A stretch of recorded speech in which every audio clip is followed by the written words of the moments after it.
ఈ స్టూడియో ఒక ఈ స్టూడియో కట్టేటప్పుడు ఇది ఒక పెద్ద కొండ. ఆ కొండని ఆ కొండను తవ్వి స్టూడియో కట్టారు. ఈ అప్పట్లో మేము షూటింగ్ కవరేజ్కి వచ్చేటప్పుడు ఈ నాయుడు గారు ఇక్కడ ఈ కొండ దగ్గర ఉన్నారు అని అంటే ఆయన్ని కలవడానికి వచ్చేవాళ్ళం. అంత ఎర్రటి ఎండలో ఆయన గొడుగు కూడా లేకుండా కూర్చొని మార్నింగ్ నుంచి ఈవినింగ్ వరకు అలాగే కూర్చొని ఉండేవాళ్ళు. ఏంటండి మీరు మీరు ఇంటికి వెళ్ళొచ్చు కదా, ఇంత ఇదే ఏంటంటే నేను కట్టిస్తున్న ప్రేమనగర్ ఇది, నేను పోయాక కూడా నా ఆత్మ ఇక్కడే తిరుగుతుంటుంది అని ఆయన ఎంతో ప్రేమగా ఈ స్టూడియోని కట్టించారు. నిన్నగాక మొన్న కూడా ఆయన స్టూడియోకి వచ్చి అంతా చూసుకొని మళ్ళీ వస్తానో రానో అని అందరినీ పలకరించి వెళ్ళారు. ఆయన అంత్యక్రియలు కూడా ఇక్కడే జరగడం, ఆయన కోరిక, ఆయన ఆత్మ ఎప్పుడూ ఈ స్టూడియోలోనే ఉంటుందని ఎప్పుడో చెప్తుండేవాళ్ళు. అలా ఆయన అంత్యక్రియలు ఇక్కడ జరుగుతున్నాయి. ఇది ప్రపంచంలోనే మనం గర్వించదగ్గ నిర్మాత ఆయన్ని ఇన్స్పిరేషన్గా తీసుకొని ఎంతోమంది ప్రొడ్యూసర్స్ అయ్యారు, ఎంతోమంది చాలా పెద్ద స్థాయికి వెళ్ళారు. చిన్న పెద్ద తేడా లేకుండా అందరినీ పేరు పేరున పలకరించి ప్రతి వాళ్ళతోనూ ఆప్యాయత చూపించి ఈ రోజున ఇంత పెద్ద స్థాయికి ఎదిగినా కూడా అందరికీ ఆప్తుడిగా ఆయన నిలిచిపోయారు.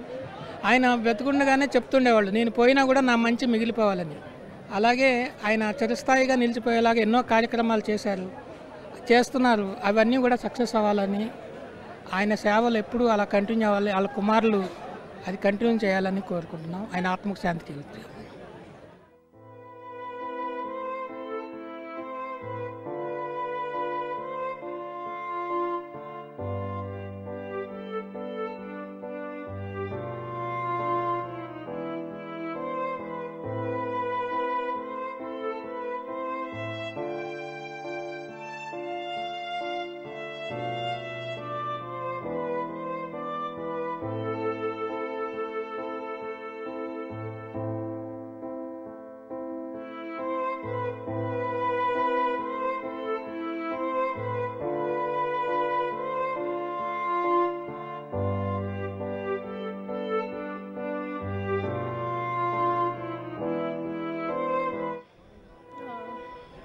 తెలుగులో నా ఎంట్రీ ఈ సంస్థ మూలంగానే వచ్చింది. ఆయనకి జీవితాంతం రుణపడి ఉంటాను. And may soul rest in piece.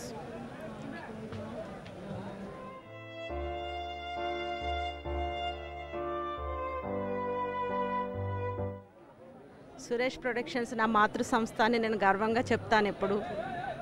ఎందుకంటే రామానాయుడు గారే నన్ను ఫస్ట్ టైం సినిమాల్లో చేస్తావా అని అడిగిన మొట్టమొదటి వ్యక్తి. ఆయన సినిమాల్లో ఎన్నో యాక్ట్ చేశాను. ఆయన మన మధ్య లేరంటే చాలా బాధగా ఉంది.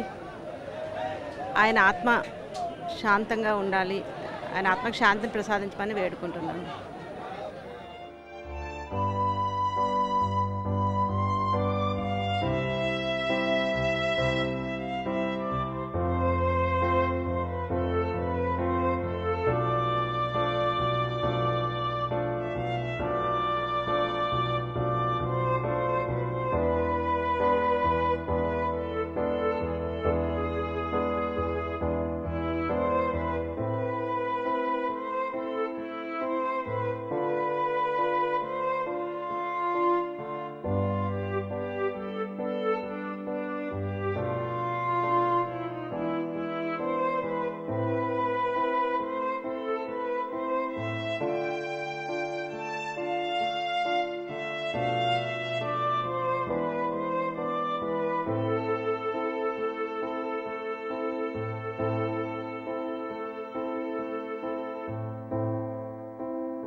మొగల్ రామానాయుడు గారు మన మధ్యన లేరండి. చాలా బాధాకరమైన విషయం.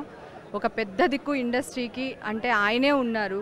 ఆయన కూడా ఈరోజు మనం మిస్ అయ్యాం. ఇండస్ట్రీకి శాపమా ఏంటో నాకు అసలు అర్థం కావట్లేదు. లైన్గా ఎవరో ఒకళ్ళు ఏదో ఒక విధంగా చనిపోవడం బాధాకరంగా ఉంది. కానీ రామానాయుడు గారు చనిపోయినా కూడా మన అందరి హృదయాల్లో డెఫినెట్గా నిలిచి ఉంటారు. అదే కాకుండా ఆయన మునిమనవడి రూపంలో ఆయన మళ్ళీ వెంటనే వచ్చేస్తారు. మనల్ని వదిలి ఆయన ఎంతో కాలం పైన ఉండరని నా ఉద్దేశం. ఆయన ఆత్మకి భగవంతుడు శాంతి చేకూర్చాలని మనస్ఫూర్తిగా కోరుకుంటున్నానండి. Thank you.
రామానాయుడు గారి మరణం సినిమా పరిశ్రమకి, చలనచిత్ర రంగానికి తీరని లోటు.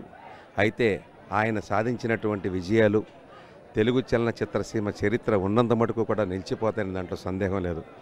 అందరికీ ఒక నిర్మాతగా, మంచి నిర్మాతగా బాగా తెలుసు. కానీ ఆయన ప్రజా జీవితంలో కూడా ఎంపీగా పోటీ చేసినప్పుడు, నేను 1999లో నేను ఎమ్మెల్యే అయితే ఆయన అప్పుడు ఎంపీగా కూడా ఉన్నారు. ఒకేసారి ఇద్దరం కూడా అధికారాన్ని అనుభవించాం.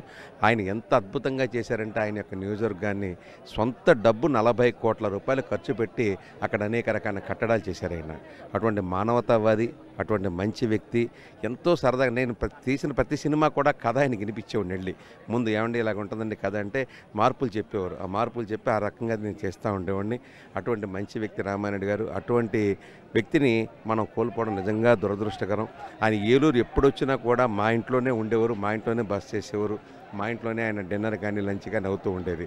అంతగా మాకు ఆయనకి, అలాగే సురేష్ బాబు గారికి మాకు కూడా మంచి వ్యాపార సంబంధాలు ఉన్నాయి. వారిని మనస్ఫూర్తిగా భగవంతుడు ఆయురారోగ్య భోగభాగ్య ఆయన మనసుకి శాంతి చేకూర్చాలని, వారి పిల్లలకి ఆయన యొక్క ఆశీస్సులు ఎల్లప్పుడూ ఉండాలని చెప్పి ఖచ్చితంగా రామానాయుడు కుటుంబం ఖచ్చితంగా సినిమా ఇండస్ట్రీకి చేస్తున్న సేవలు చిరస్మరణీయమని చెప్పుకుంటూ ఆయన యొక్క విగ్రహాన్ని కూడా ఎక్కడన్నా చక్కగా ప్రతిష్ఠ చేసే కార్యక్రమాన్ని కూడా మేమందరం కలిసి సినిమా పరిశ్రమ తరపున మేమందరం చేస్తామని చెప్పి సినిమా చలనచిత్ర పరిశ్రమ తరపున నేను కూడా అందులో భాగం పంచుకుంటూ ఆయన విగ్రహాన్ని అటు కారంచేడులోనా లేకపోతే ఇది హైదరాబాద్లోనా లేకపోతే రాబోయే కొత్త ముఖ్య పట్టణంలోనా ఎక్కడొక్కడ ఆయన విగ్రహాన్ని ప్రతిష్ఠించాలనే ఉద్దేశం కూడా మా అందరికీ ఉందని చెప్పుకుంటూ ఆ కార్యక్రమాన్ని కూడా మేము పూర్తి చేస్తామని, ఆయన ఎప్పుడు కూడా సినిమా పరిశ్రమ గుర్తుపెట్టుకుంటుందని, ఆయన ఏ లోకంలో ఉన్నా కూడా ఎప్పుడూ కూడా దీవిస్తారని చెప్పి నమ్ముకుంటూ నమస్కారం.